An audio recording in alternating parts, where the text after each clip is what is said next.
Hello everyone. If you like this audiobook and want to listen to more, please consider subscribing. And if you like this video, like it as well, that it enjoy. Anna Henrietta. Pause shift. Anna Henrietta. The palace was finally quiet.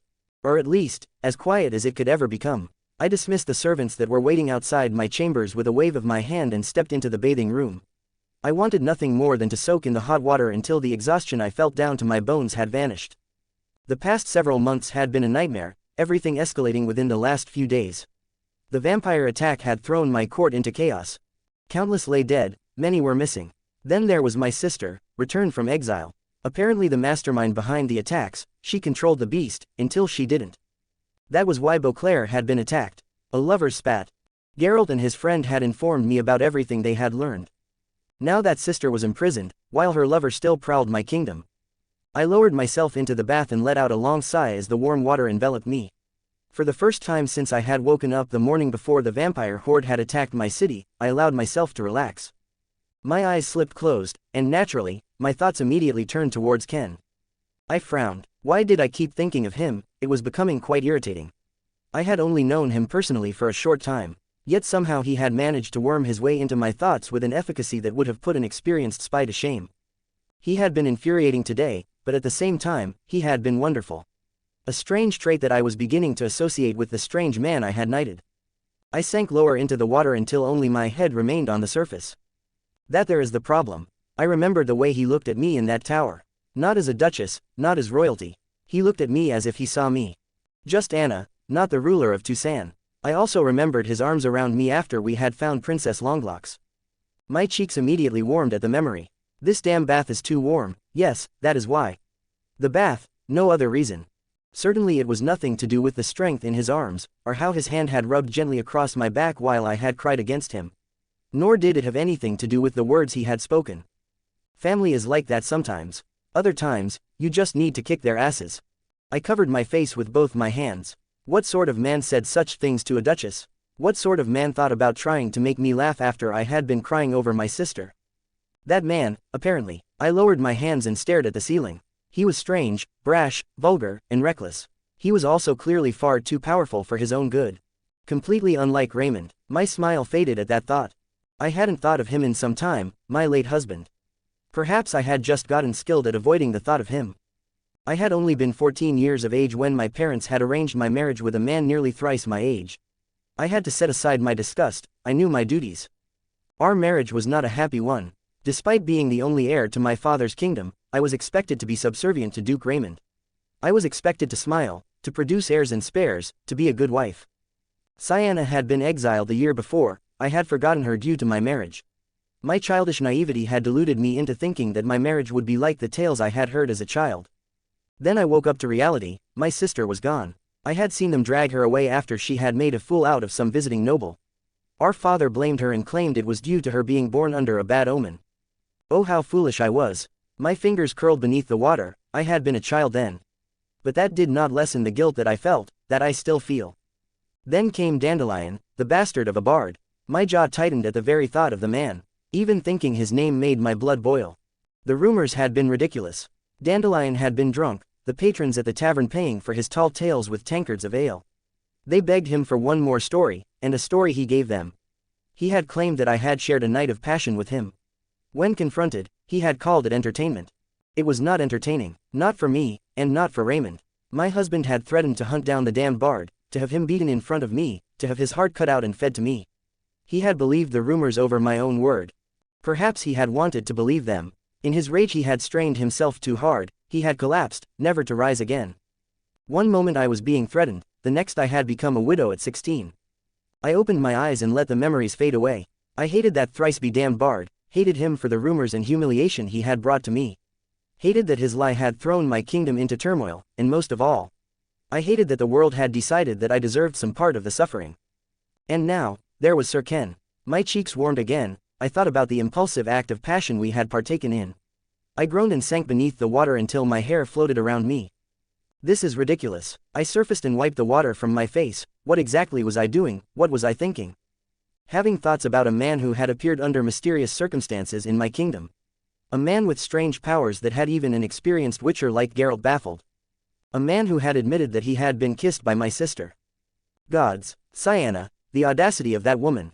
I had wanted to kill her when I had heard of what she had done. Not because she had kissed him, well, perhaps a little because she had kissed him.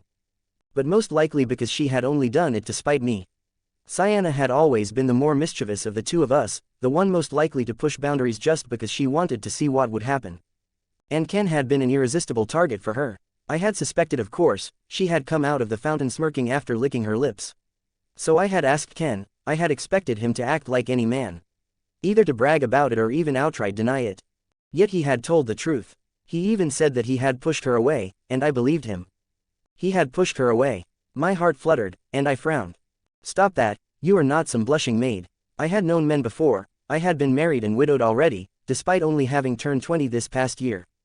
But Raymond never made me feel like this. No, it is too soon to say such things.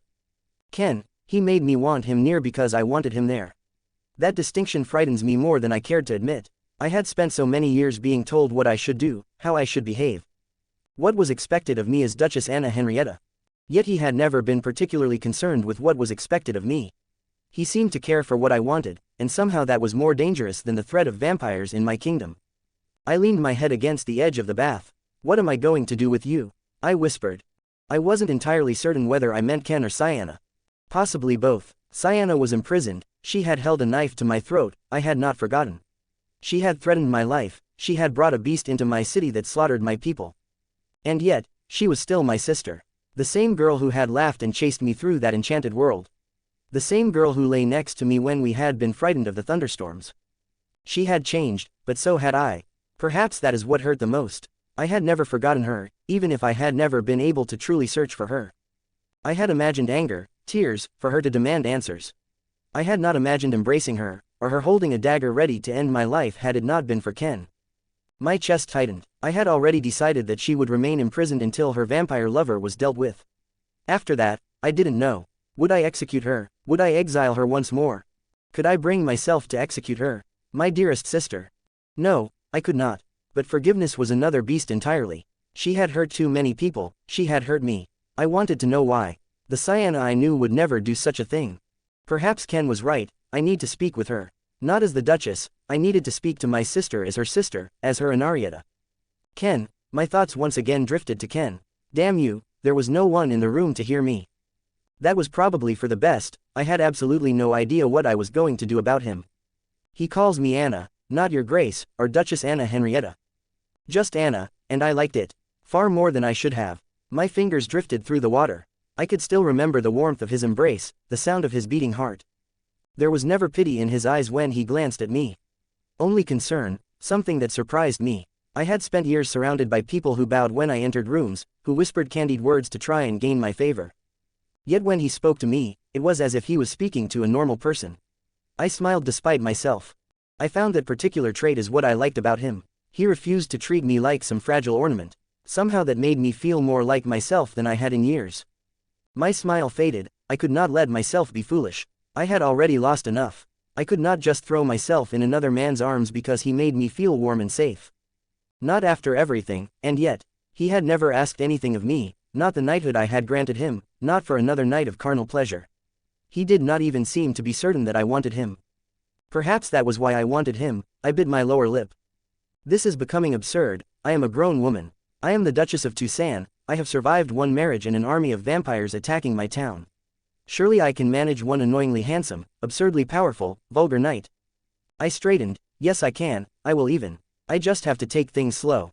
My words sounded sensible to my ears, very sensible. I would speak with him later, and spend some time. Get to know him, learn what sort of man he truly was. And if, somewhere along the way, I discover that my feelings were more than a simple passing affection, well, then I would deal with that when the time came. A knock sounded from the other side of the bathing room. Your Grace. I glanced at the door. Yes. Sir Ken has returned, he waits in your private study. My heart immediately began pounding. I stared at the door, as if my eyes were trying to look past them and see him for myself. Of course, of all the moments. I took a slow breath. Tell him I shall see him shortly. There was a pause. Very good, Your Grace. Footsteps retreated, I covered my face. God's damn it, Anna. I was going to see him much sooner than expected, and suddenly, despite everything that had happened today, I found myself smiling once more. 10 comments 0 vote. A plan comes together. Pav restored. The servant who had led me to Anna's private study had returned 10 minutes after he had gone to inform her of my arrival. He told me that she would see me soon and to not leave the room. While I waited for her, I glanced around the neatly organized study. 2 shelves of books, an elegantly carved desk and chair, and a map of Duchess plastered on the wall. I looked around a bit more, noting some of the book titles before the door opening behind me drew my attention. I turned around and immediately felt my breath hitch. Her hair was still damp from her bath, her auburn locks done up in a loose messy bun. Her delicate features slightly flushed as if she had run from her room all the way to her study. She was painfully attractive, she hadn't even managed to dry herself off all the way. My eyes were drawn to a droplet of water that slid down from her neck down the scandalously low-cut dress she was wearing, tracing the curve of her breast all the way down. I did not gulp. Ah ha ha, bad time. I scratched the back of my head like an absolute dork. A small smirk formed at the edge of her mouth. No, I see that you have also bathed and found some dry clothes. Yeah, not a good impression, meeting royalty soaked through the bone and smelling like onions. I chuckled. She shook her head. It is good that you have come, we need to speak. Yikes, those words are never followed by any good news. She tilted her head. Yikes. She enunciated the word, testing it on her tongue. A word that expresses shock, I explain, like, my God, or in the Frenchman's case, sacre bleu. She raised a manicured eyebrow at me. I realized what it had sounded like. I quickly waved my hands in front of me. No, I wasn't making fun of your accent. I think your accent is sexy. Fuck, I just said that, ignore that. Nice weather we're having She giggled behind her hand. You continue to prove to be an interesting man, Ken. I sighed in relief, seeing that she hadn't taken insult to my bad French accent. Kentaro, my full name is Kentaro. Ken, Taro, Kentaro, a strange name, where are you really from? I sighed, far away from here. She hummed, you do not trust me. No, I mean yes, you've shown me nothing but kindness, I just don't want you to think that I'm some loon. She crossed her arms, making her breasts pop up. My eyes were naturally drawn to her glorious globes. Damn it, Ken, no horny. With great effort, I pried my eyes away from her tits and back into her eye, which were now filled with amusement. I come from another world, I traveled here to train and grow stronger. I finally managed to get out. So, you will eventually leave Duchess, eventually leave me. The last bit of her sentence was barely a whisper. My eyes widened slightly as I glanced at the now downcast Anna Henrietta. Oh fuck, does she actually like me? Was her sister actually right? I stopped talking and really thought about it. I had nothing to go back to in DXD. No family, no friends, nothing tying me down. Yet something drew me there. I needed to go back. Even if it was just to see what it was, I felt like if I didn't return then I would be abandoning something. I didn't know what, but I just felt it. Then I shall go with you. Anna looked up at me firmly, her eyes shone with determination. Wait, what? No, you can't just do that. You're the Duchess, you have a kingdom that needs you. She smiled sadly, not as much as you think. Duchess is a vassal state of Niflgaard. The Emperor would just replace me with someone from his court. Anna, what about your sister? Your friends, family? She shook her head. My sister is all that remains of my family. Well, I refuse to let you make a decision this massive without thinking it through. Oh, are you, a lowly knight, telling me, your Duchess, what she should do? Her voice gained a teasing edge. I stepped closer. Yes, what are you going to do about it? Your people love you, they need you. I haven't been here long, but I can see that you're loved in Duchess. She stepped closer. And what if I do not care for any of that? What if all I wish is to live a simple life with the man I have fallen for? I'd still urge you to think about it, I replied. She looked down. Damn you, she whispered softly. Anna, I stepped forward, worried that she'd start crying again. She looked up. Instead of the tears I had expected, her eyes had an even more determined gleam in them. I have decided, you will stay here in the palace with me. What? This is a direct order from me, you cannot refuse. Okay, as for your first order as my personal guard, kiss me. Excuse me, kiss me. I didn't need to be told a third time. I closed the distance and pulled her into a kiss. She practically melted in my arms as she deepened the kiss, moaning into my mouth. We parted, gasping for air. Her face had taken an even more pronounced flush. You will be mine, understand? She stated, as if it was already a given fact. And if I refuse? I smiled, trailing a thumb down her cheek. She visibly fought back a shiver. I will have you flumph. I kissed her again, slower this time. Her arms wrapped around my shoulders as I lifted her onto her toes. My hands firmly held onto her waist as she pulled me back with her towards her desk. She broke away from the kiss, eyes filled with hunger. Take me, Anna, she growled, and ripped my shirt open with surprising strength. Her hands explored my chest as I finally gave in and started kissing her with passion. She let out a soft gasp when I nipped at her neck, trailing kisses down to her exposed cleavage. Her hand found mine and guided it under her dress, my fingers brushed against her warm core, already dripping with arousal. Knock knock knock, Your Grace. By the heron, what? I chuckled, stepping away from Anna as she quickly smoothed out her dress. The blush on her face replaced with a look of annoyance at having been interrupted. I apologize, but the prisoner, she demands to speak with you. Anna glared at me. We are not done here. She shouted. Then she composed herself. Tell her that I shall be with her shortly. Scene break. We walked at a sedated pace towards the palace's dungeons. I didn't even know that the place had dungeons, though I guess it made sense for a castle to have a place to keep prisoners. Anna and I walked side by side, our hand nearly brushing at times. We followed behind the servant who had interrupted our private time earlier. If looks could kill, the man would have died a painful death with how hard Anna was staring at the back of his head. I grasped her hand, deciding to take initiative in return for how forward she had been earlier. She gave me a side eye as I began to speak in a hushed tone. It'll be all right, this is just your sister you're talking to, not some deranged prisoner. That is precisely why I am worried. I know her, she will. We are here, Your Grace. The servant bowed before leaving the way we had came in. Anna stepped towards the lone cell we had been led to. I glanced inside and spotted Sylvia. She wasn't chained to a wall or even restrained. The cell only featured a lone cot and a chamber pot, so I wasn't surprised. There was nothing she could use to escape. She had even been stuffed into prison garb. She was now wearing a rospun wool shirt and trousers. Her feet lay bare, and her hair hung loose as all the pins holding it in place had been confiscated. Sister. Anna addressed Sylvia. Anna Henrietta. Sylvia replied, a smirk forming on her face. I see you've brought your new toy with you. He is not my toy. Anna's reply was calm and icy. Could have fooled me. Sylvia hummed. Enough, you have called for me and I have answered. What is it you want? Anna snapped. Sylvia rolled her eyes, skipping the foreplay. Typical. Very well, I have a plan to stop the beast. I must stop you right there, Goth Barbie. I raised a hand. We don't need your cooperation to stop Detlef. Sylvia glared at me. I know not what you just called me, but I can tell that it was meant to be insulting. Anna sighed. Let us hear this plan of yours then. First you let me out. Sylvia started. No, you will remain in this cell until the beast has been dealt with. Anna immediately cut her off. Then good luck finding him. Sylvia gave her sister a smug look. Anna turned to me. You spoke as if you had a plan as well. We could use her as bait. I offered. Excuse me. Sylvia gaped at me. You're excused. I turned back to Anna. As I was saying, we use her as bait, maybe spread news that she will be transferred to another prison. Her lover is sure to come and attack the transport. Anna looked contemplative. We would still need to release her for that to work. No, we don't. I shook my head. Anna gestured for me to continue while Sylvia looked as if she had already figured it out. We use her blood. She summoned him when I first met her by cutting her hand. There's some details we need to work out for sure, but I think with some of her blood, we can trick Detlef into attacking the fake prison transport. Brilliant. Anna smiled warmly at me. He won't be so easily fooled. Sylvia bit out. Nah, I think he will. I smirked at her. Hey Anna, where are they keeping your sister's clothes?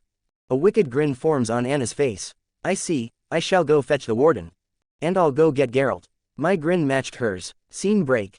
Geralt glared at me through the bars of the portable cell he was locked up in. Currently he was wearing Sylvia's cloak and had the rest of her clothes tied up around his body. I can't believe you convinced me to do this. He growled at me. Oh, relax my lady, I'll protect you from the big sky vampire. I chuckled. Then in a lower voice I added, you've got the vial of blood, right? Geralt nodded. Right here in my satchel. Good. When I give the signal, I want you to smash it into the ground. Fine. Geralt didn't look happy. This is payback for stranding me on that island. I muttered as I steered the prison carriage onwards. The sun had set about half an hour ago. My senses picked up observers within the trees in the distance. I heard a swoosh of air as something massive flew up into the sky. I made the horses pulling the carriage come to a halt. I felt that we were now far enough from any village that there would be no one to get caught in the crossfire. I turned to face Geralt again, who looked up at me from where he was sitting in his meditative pose. Giving him a wink, I drew my sword and as loudly, and as obnoxiously French-sounding as I could, I shouted. Shut up, whore. No one is coming to save you too. Then I thrust the sword into the carriage, towards a spot far from Geralt after, spitting at him. Geralt picked up on my signal fast, and shattered the vial after taking it out of his man-purse. Just then, right on time, a loud roar came from the sky. Get away from RHENA, you scum. 10 comments, 0 vote. Element of surprise, R18. I swiftly cut the horses loose as Deadlift's vampiric form crashed into the carriage. The horses bolted, and I landed next to Geralt, who had jumped at the last minute before Deadlift had smashed the prison transport. I summoned Mjolnir from my inventory and threw it at Deadlift, who tried catching it. I grinned when he was promptly yanked off his feet and sent flying backwards. He quickly let go of the hammer only for it to crash into the back of his head as it sped towards my outstretched hand. Haha, never gets old. I chuckled even as Deadlift got back up and charged at me. Geralt drew his silver sword and jumped into action. He intercepted Deadlift in an impressive display of acrobatics. Geralt somersaulted through the air and kicked Deadlift in the chest hard. The poor vampire was still too enraged to notice that he had just gotten bamboozled by Kentaro and his co-conspirator, Grandad. Fuck, I really need to get my head checked out. I was starting to refer to myself in the third person. When I first fought Deadlift, I had been given the Kyojuro Rengoku treatment. Now, Geralt and I were giving the higher vampire a good old-fashioned jumping. It was surprising how well Geralt and I fought together, despite this only being our second time fighting side by side. He'd attack, and I'd provide support by harassing Deadlift with bolts of lightning or quick stabs enhanced with teleportation. Deadlift was beginning to get annoyed and was growing more and more beastly the longer the fight went on. I signaled to Geralt for him to back away. He delivered one last elegant slash before pirouetting backwards away from Deadlift's retaliatory strike. I raised Mjolnir high and summoned the mother of all lightning bolts down directly on Deadlift's head. Deadlift screamed in pain as he collapsed in a twitching heap. Not satisfied, I flicked my finger out and cut off his legs and arms for good measure. He growled in pain as I stood over him, his burnt skin slowly regenerating as his vampiric healing kicked in. I hate you, he growled at me. Why though? I thought we were friends, Hugh. I mock pouted, slowly setting Mjolnir down on his chest so that he couldn't escape. You tricked me, and what is this weapon? Why can't I move from under it? Well, you were going to kill my Buthang's sister. It's only fair that I jump your ass with my boy G-Man here. Oh, and that's Mjolnir. She's really picky with who she lets move her around. I'm not involved in whatever this is, Geralt drawled. I sighed, whatever, bunch of killjoys. Look, let's talk this out, yeah. Sylvia, arena for you I guess, scam the fuck out of you. Why would you send a horde of vampires to slaughter a bunch of innocent townsfolk? It was to draw her out, Deadlift growled. I never meant for them to go so far. So you lost control, that's your excuse. I stared at him, all humor gone from my tone. She used you, toyed with your emotions, and your reaction was to kill a bunch of people who had nothing to do with the two of you. Deadlift didn't reply, but I could tell that my words had shaken him. He had stopped struggling and was now glaring at me with more annoyance than rage. Then let me kill her. I dirtied my hands for her and she repaid my love with deception. Deadlift hissed. Killing her isn't going to solve anything, I swear. Everyone in this world needs to go see a therapist or something. Not everything can be solved with violence. You dare lecture me on violence when you have killed countless of my kin? Deadlift growled. Because they were killing innocent people, they targeted the town indiscriminately. Men, women, children, none were spared. I spat at him. I'm starting to doubt Regis' words about you. He said you were kind and understanding. All I see is a spiteful being filled with misplaced hatred and pointless rage. Deadlift stared up into the night sky, all the fight having left his mangled body. He looked like he was in the verge of tears. Kill me, he said suddenly. I know you can, just end it. Nah, I shook my head. I have a better plan. Geralt and Deadlift both looked at me in shock. What? I'll have Anna lock you and Sylvia up in the same cell. I'll keep Mjolnir on you, of course, so you don't do anything stupid. Why? Deadlift looked even more confused. Call it an intervention. You two need to talk things out. I nodded my head sagely as if I was revealing a universal truth. You're a terrible person, Geralt said with a tired voice. I know, it keeps me up at night. I hummed casually. Scene break. I transported Geralt, Deadlift, and I directly back to the palace in Beauclair. Deadlift was still pinned to the ground with Mjolnir on his chest. Anna glanced at him with mild concern mixed with a fair amount of amusement. So let me understand this plan of yours clearly. You wish to imprison the two of them together. I nodded, as Anna continued speaking. My sister, and a vampire who terrorized my countryside. Yep, don't worry though, I'll keep him pinned down with my hammer. Anna sighed. I do not even know where to begin with that statement. Told you he was insane. Geralt grumbled by his spot behind me. I gave him a side eye, then focused back on Anna. As crazy as it sounds, I think they really should talk things out. If anything, it'll get both of them to pull their heads out of their asses. The beast slaughtered hundreds of my people. Anna glared at me. She wasn't talking to me as Anna, currently she was speaking as Duchess Anna Henrietta. I thought about how to proceed carefully. I'm not saying forgive the both of them. Hell, if you want I can go and execute the both of them right now. There was a murmur of agreement from Damien, the captain of her guard. No, my sister will not be executed. Anna's tone was final. So we locked them up in a cramped cell and forced them to have a very uncomfortable discussion. I tried again. Leave us. Anna turned to look at Geralt and Damien, the two offered small bows before stepping out. The second they left, Anna's shoulders slumped as she released a slow breath. You okay? Sorry if I'm a bit extra, still riding my adrenaline rush from the fight earlier. Her eyes locked onto mine. Bedroom, now. I took a second to process what she said before grabbing her by her waist and teleporting us to her bedroom. I had seen it when she had given me a small tour of the palace. And then they fuck. Scene break. The next month had been a hectic mess. In public, I was Anna's private bodyguard. In private I was her boyfriend, lover, courtier. I don't know if there was a word for such a relationship in this world. I had sat with Anna when she held court, well, more like stood behind her and glared menacingly at her court of advisors. Detlef was put on trial then executed. In reality Anna had given me the responsibility of executing him. I just took him to Regis and the two vampires had left to go God knows where. Regis had thanked me for sparing his friend, and Detlef was sentenced to live and wallow in regret. Everyone wins, sort of at least. Sylvia was released, though as punishment, she was now another one of Geralt's servants in Corvo Bianco. Anna was happy that she didn't have to exile or have her sister executed. She was smiling a lot more often now. A wonderful change compared to how tired she used to look. What do you think, my love? Anna asked me as she modeled a new dress for me in what was now our room in the palace. It looks great, babe, I hummed while sipping wine from a goblet. The blue matches with your eyes. Anna hummed, a small smile on her face. I thought so too. Shall I have a matching doublet made for you? Sure, I'm not too keen on dressing in each doublets, but I wouldn't mind having a few matching outfits with you. I replied with a nod.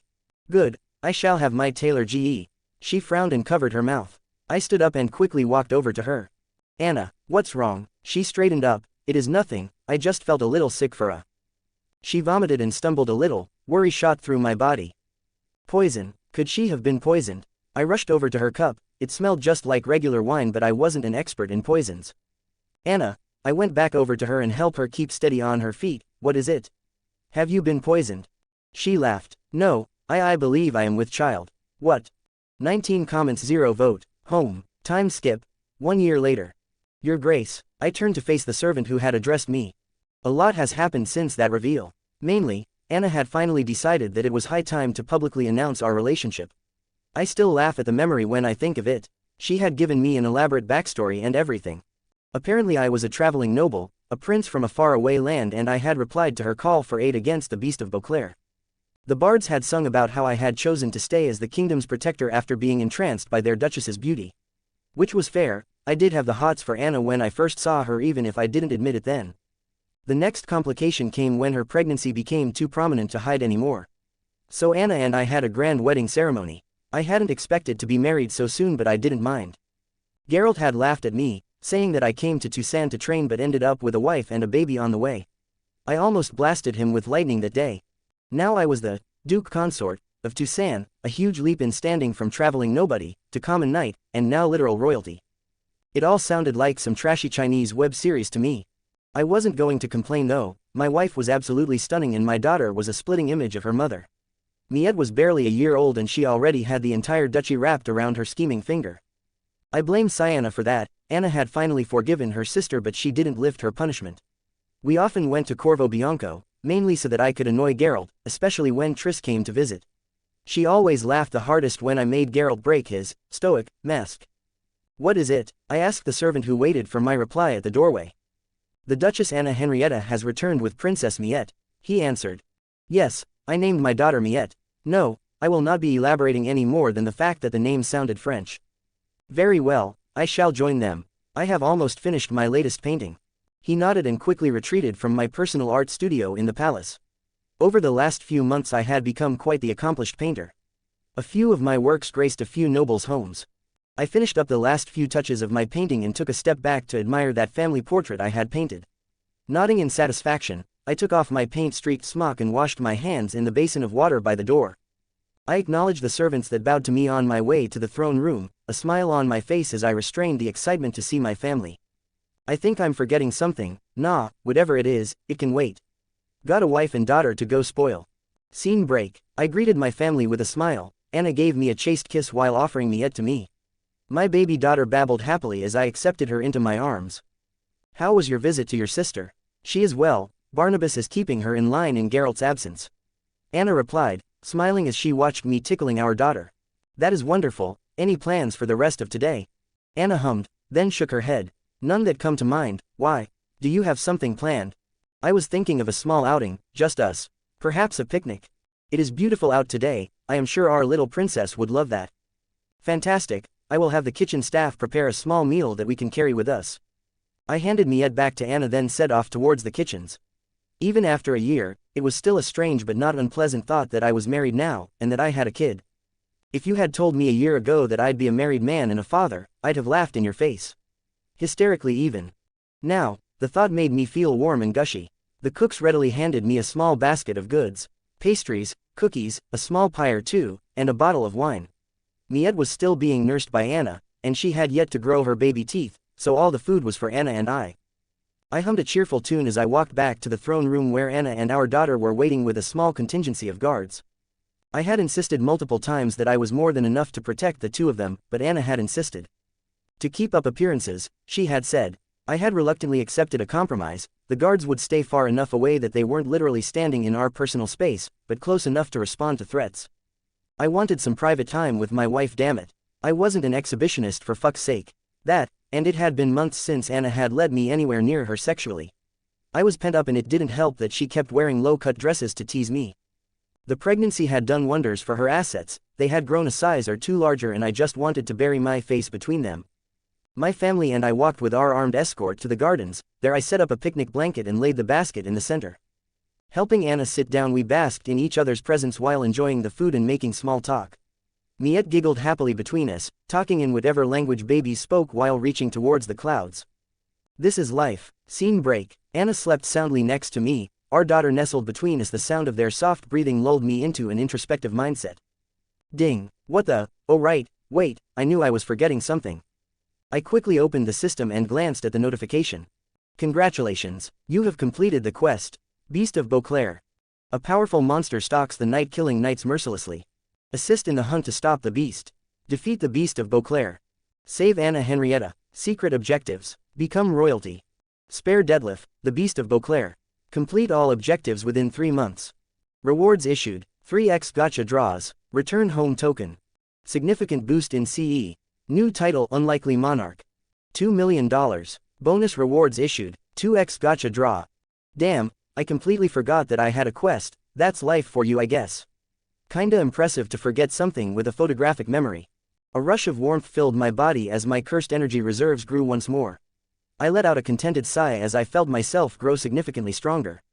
Now for the draws. I've got 5 new chances to get more broken shit. 5 new rewards flashed through the glowing blue screen. I fought back a laugh as I read the first reward I had pulled. The World. JoJo's Bizarre Adventure, Mythic. The infamous stand of Dio Brando. The wielder of this stand has the ability to stop time completely, but is limited to be only able to interact with objects within 10 meters from the wielder's body. The wielder can still freely move around while time is frozen. Time can be frozen for a maximum of 9 seconds per activation. This was a game changer, the ability to freeze time, even if it was just for 9 seconds at a time.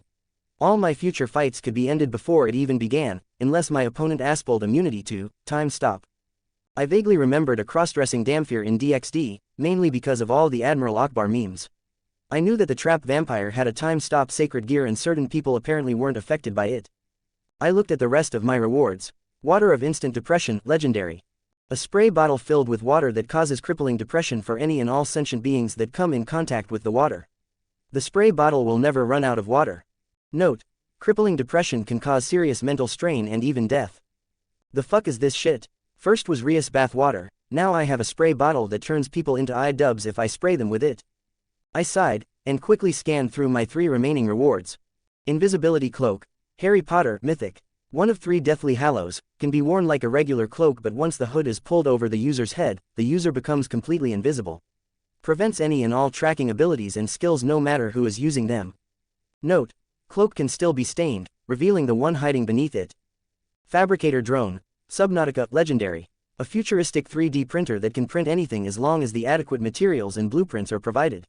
This drone comes pre-programmed with basic blueprints for submersible vehicles and various research tools. Note: This fabricator is unable to print living beings. Pika Pika no Mi, One Piece Mythic. A Logia-type devil fruit that grants the one who consumes it complete dominion over light. Once consumed, the fruit grants light speed movement, intangibility, and superior light manipulation. Note: weaknesses have been removed, but linear limitations still apply. Also, the fruit still tastes awful. Yeah, it's over for everyone, nothing short of some cosmic being is going to be able to stop me, all according to Kikaku. Hehahahaha. Scene break. Are you certain this will work? Anna asked me as she stood across from me with Miette in her arms. Yeah, I replied, do you have everything you want to bring? Not everything, I could not bring my full wardrobe. Anna sighed in mock disappointment. I thought I told you that I'd buy you all the new outfits you could ever want. Anna Henrietta had stayed committed to coming with me when I went back to my home world. I had originally wanted to talk her out of it, then she had ended up having my baby. Then there was no other choice, I wasn't going to leave my wife and daughter in this world. Not when the flow of time was significantly skewed. I had spent a year and some months here, and yet by my calculations, not even a week had passed.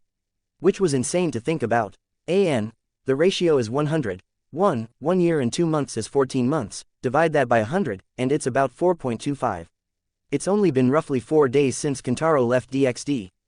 I had informed her about the vast differences between our two worlds, how her fashionably scandalous dresses would be out of place everywhere but a cosplay convention in my world. She had still insisted on packing a few dresses. Now we were standing in our bedroom getting ready to hop between worlds.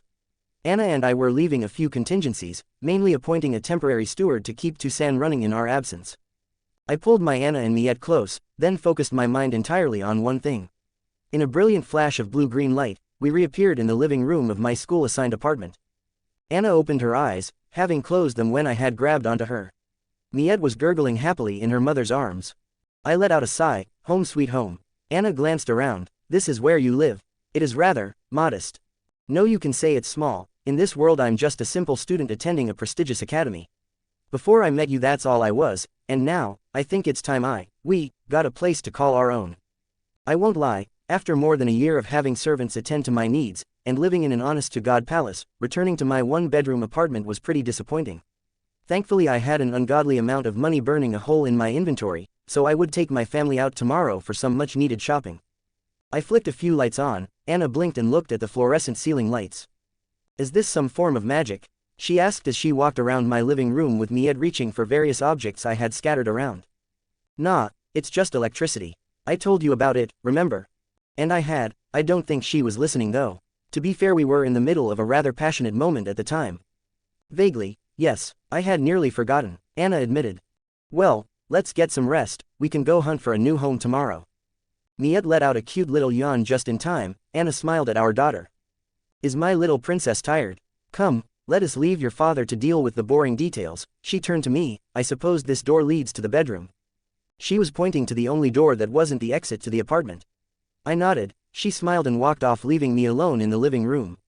I stretched my arms over my head and let out a tired groan. Time to do some web browsing. Hopefully there's a real estate website with homes for sale. My love, Anna called from my room. Yeah, where's the bed? My eyes widened, then I groaned in annoyance. I may have left it at the inn.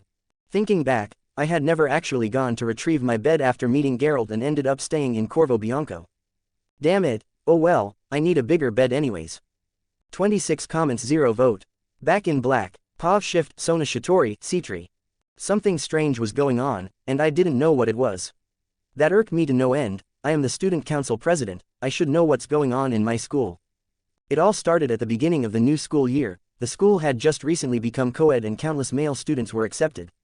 One in particular stood out to me, Rias too, but I think she was much too busy with her own issue to have noticed. I had seen his files. All student files pass through my desk from the main office. Kentaro, no last name. Not unusual considering that he had come from one of the last few orphanages in the country. According to the director of the orphanage, they had found him as an infant at the steps of the building. The only thing on him was a scrap of paper with his name scribbled on it. There was no last name included, no other identification papers or even a birth certificate. That was unusual, especially in Japan where everything was documented.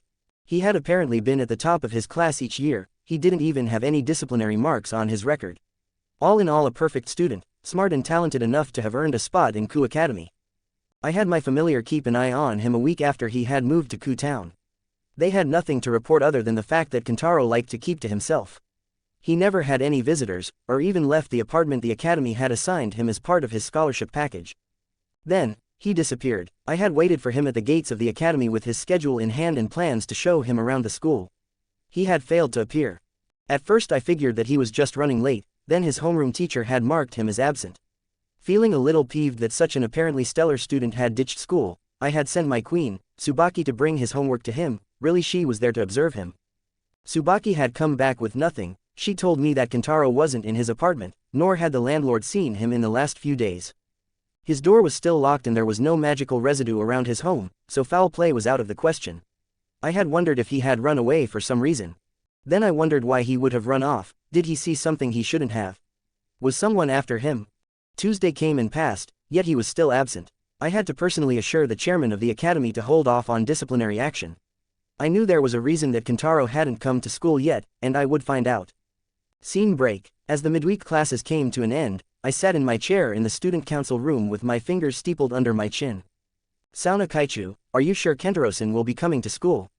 It's Wednesday now and he hasn't even shown up yet. I'll give him one more day, Tsubaki. After that. The door to the student council room flew open as Rias burst through with an angry look on her face. Akano Himehima walked in behind her with an amused look on her face. I sighed. Rias, please have some respect for school property. Rias glanced at the cracked door. Forget about that. She slumped onto the couch with a huff. You'll never guess what happened, Sona. What, did he send his familiar to spy on you again? Yes, I mean no, something else. Rias glared out the window as if looking for something. Someone broke into the occult research clubroom. What? My eyes widened behind my glasses. Rias nodded her head quickly. Yeah, someone totally snuck in and stole some stuff. This is bad. I mentally listed the number of people who could have pulled off such a theft. What was stolen? Rias blushed. Well, she began to fidget in place. How do I say this? Akano tittered behind her hand. Era, what Bushu is trying to say is that someone snuck into our clubroom and stole all the water from the bathtub after Rias had just used it. Rias looked down, hiding her face, but I could see the reddening tips of her ears. I raised an eyebrow. Someone stole your bathwater. That's not the point, okay? Someone managed to sneak in while I was getting dressed and Akano was still in the room. Rias snapped, face flushed almost the same color as her hair.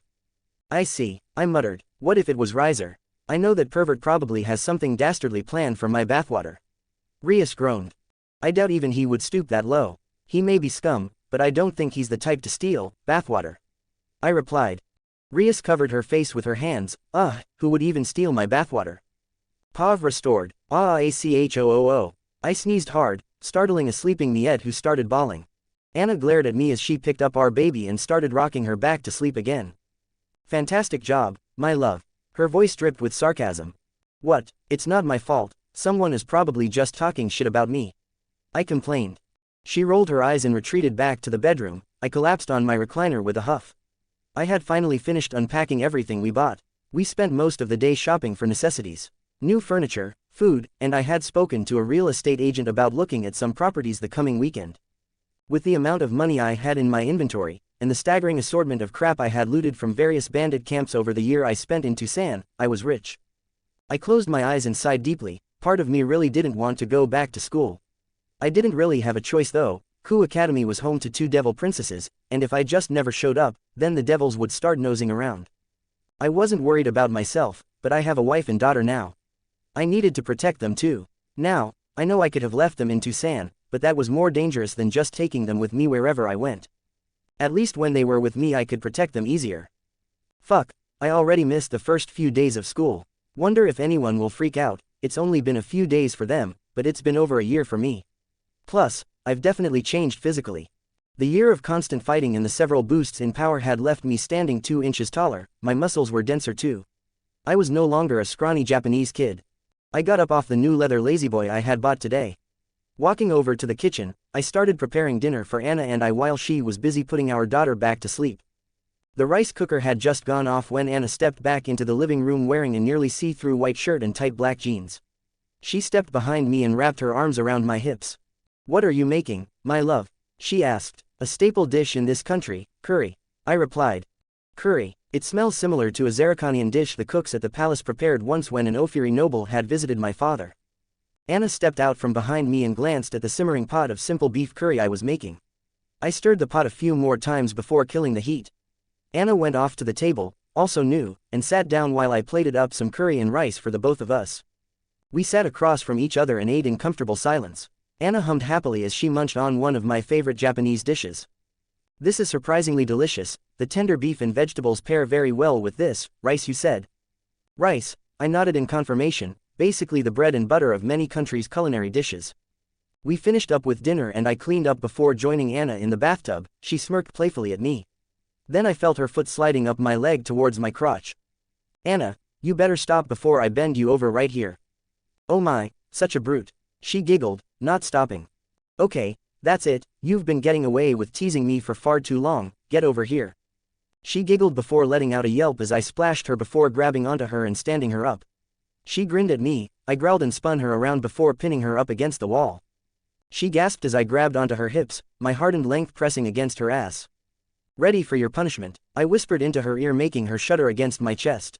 Scene break. Will you be alright until I get home? I glanced at Anna as we stood by the door to my apartment.